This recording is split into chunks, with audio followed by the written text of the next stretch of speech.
Nagagi lamchingda German natraga tiger road semba yaroi. Naga lamching fauduna kangpopi amadi Churchandpur faunanaba German road natraga tiger road kauba ama semba yaroi haina Zero Student Union North East India gi Information and Publicity Cell na thadrokba sirol amana khangalagli. Sirol asina makada na hai mai haurol lagi hauna Nagagi history tradition amadi legal gi mityeng da yenglabasu German road natraga tiger road kauba ama leiramde hairiba maming asi niyam lana Naga miyangi apamagi mayokda Nagagi lamchingda nampuda sendilakpani. Maram aduna Ministry of Home Affairs na hiram asigi matang na mideng changduna athuba matamda semjin sadilakliba lambi asi thingadabani. Karigumba lambi semjilakliba sing asigi apambada leptuna makhata na semanba tarabadi community maselgi marakta thokaningdaba thawdok kaya tholakpa yai. India lengang so hairiba Nagagi territory amadi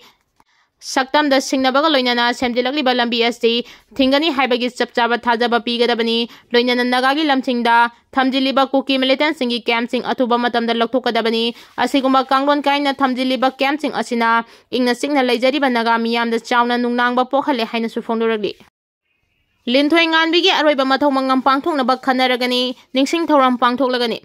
Kumda lising ani kulhumdoi me ahumdagi haurakkiba tamthiraba lan kansilakpa chahi adugi July 3 mayumdagi thokibadagi haudik fawbada kuki zo terrorist singna hale haibagi photo na chingba social media da thadoraktuna viral oirakrabaso ngasi fawbada mahakine haiba saru machet ama fawba fangdabadagi aroiba mathau mangam pangthoktriba Sagolban teradagi Linthoinganbi hijam chahi 13 na mafang khangkhidaba chahi ani farakpaga loinana mahaki mathau mangam pangthoknabagi damak tha asigi tarukta Sagolban tera tongbram lekaida leiba community hall da miyangi mifam pangthoktuna khanabaga loinana mahaki ningsing thouram numit asigi ayu pung 10 tarakpadagi hauduna pangthoklagani hairi mahaka punna mafang khangkhidaba fizam handit kidi mamang chahida Pangongda mahut sinduna aroiba mathau mangam pangthokrabani tha asigi tarukta pangthokadoriba mifangi matangda mahaki apokpa high school jitna paumi singda phongdokibada mahak yumdagi tuition chatkani haiduna thokibadagi ngasi fawba sarumachet ama fawba phangba ngamlaktaba chahi ani fajidagle maramasina tha asigi tarukta pangthokdoriba mahaki ningsing thoramda amasong mahaki mathau mangam pangthoknabagi khana nainabada miyamna saruk yabiyu isanupigi thawdo asigi matangda UN da fawba wakatnaba sem chare haidi Aduga mari leinaba amasong miyamna asigumba thawdok asi matungda amuk hana thoktanaba honabiyu miyamagi mamal karisu leitana khanbagum tawriba masigi matangda su khanaminase haiki laikidre hairabasu hakchang phawba state amadi central government na phangandana tumina leithokpa yaningde haiki panba yabade Linthoinganbi amasong handit anigi hakchang leimaida taraga leibagi photo September 15 2019 da social media da viral oirakibani thawdok asigi matangda lokhatpa case ka mari leinana chenaba miyoi khara NIA na fakibasu leikrabani Arong High School da lenga ki oza amata karaklamdre Kakching district ki manung chana lairiba Arong High School da lengang na tharakkiba oza amata school aduda karaklamdre oza sing aduna laikai adudagi oza nipan nek tuna angang sing adu mahai tambibagi thabak oina chatharamle haina Indigenous Youth Association of Kanglaipa Iyak Kakching District Committee ki maikidigi phongdoragli Kakching District Committee ki President Inawina Makhatana Phongdokibada Iya Kakching District Committee na Kakching gi Zonal Education Officer na Koliba School singda ngarangdagi koina chatuna yengsinbagi thabak chathaba haurakibani ngasi Arong High School da changluba matamda yamna nungnangningai oiba phibamda leiramkibani hairiba Arong High School asida puna mahairoi chamaga 19 lei headmaster yauna puna lenga ki oja tare lei Iyaki thaumi singna school aduda yoba matamda head minister di masa nungaite hairamlaga hantre haiduna leiramdre aduga oja taruk adusu amata leiramkidabani mahairoi singda hangluba matamda oja taruk adudi thamagi manungda ani tamak school da lai haina phongdoraki phibamasida hangningliba wafamdi lengangna talapiduna tharakiba oja taruk aduna sel khainaraga oja nipan neklaga mahairoi singda takpi tambibagi thabak chathari haibasi lengangna piba talapsing adu Makoina amu atopa oja neknabagira haibagi asoba wahang ama oiragli school gi headmaster da phone tawduna wari sanabada fajana cooperation piraktabadagi zonal education officer gi office da changluba matamda ZEO lairamdabadagi circle AI lokendroga wari sanaki Iyaki maike degi circle AI da school gi oja sing adu kobiruro wari sanagani tanja ama lahausi haiba matamda circle AI na hayeng school da chatlaga oja singa wari sanaduna yasinaro haina yamna daita yaudaba paukumpiraki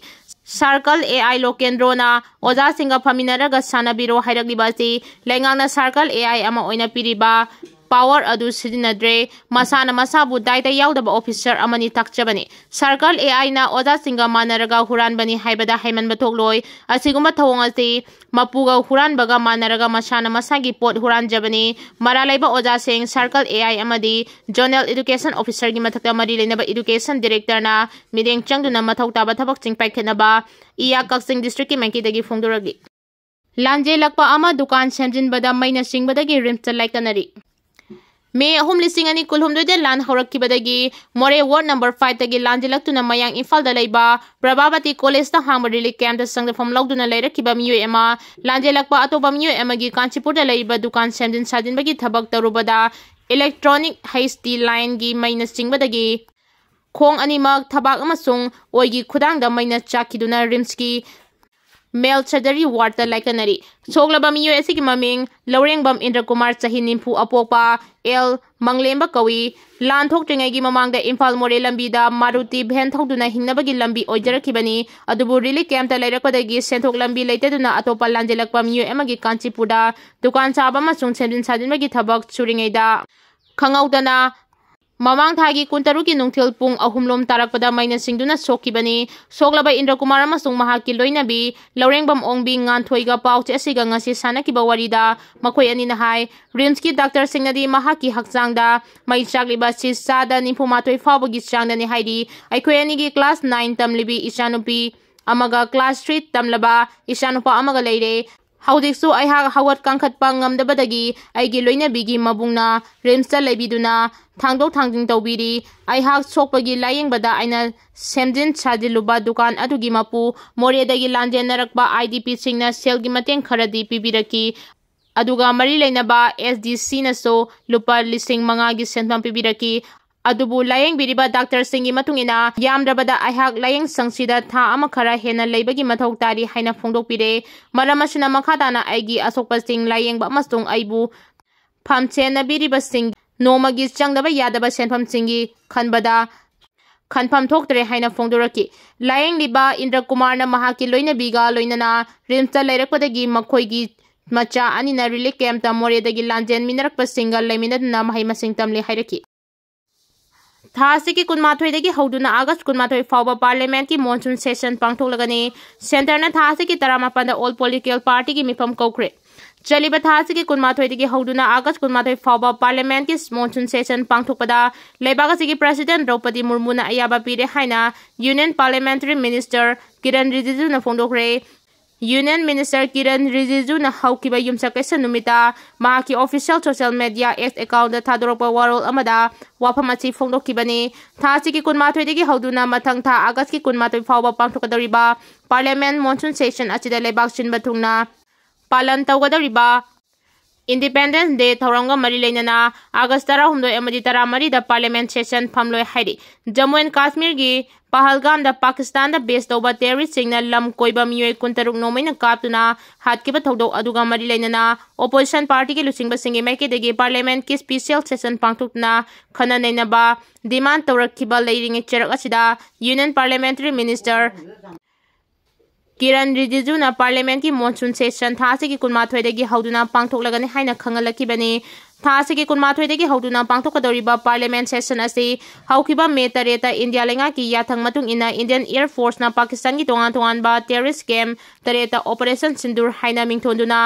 air strike चथकिबा attack अदुगी मतुंगदा ख्वाइदगी अहानबा ओइना पांगथोकपा parliament session अमा ओइगदोरी नाकलमरोमदा थासी की कुनमाथोइदगी हौदुना अगस्त कुनमाथोइ फाउबा पार्लियामेंट की मॉनसून सेशन पांगथोकनी हाइना लौथोखरबा मतुंगदा मखाताना union parliamentary affairs minister Kiren रिजिजुना पांगथोकदरिबा पार्लियामेंट मॉनसून सेशन असिगी माओइनना थासी की 13 सेंट्रल गवर्नमेंट की मैकेदगी ऑल पॉलिटिकल पार्टी की मिफम कौख्रे थासी की 13 पांगथोकदरिबा ऑल पॉलिटिकल पार्टी की मिफम अदुदा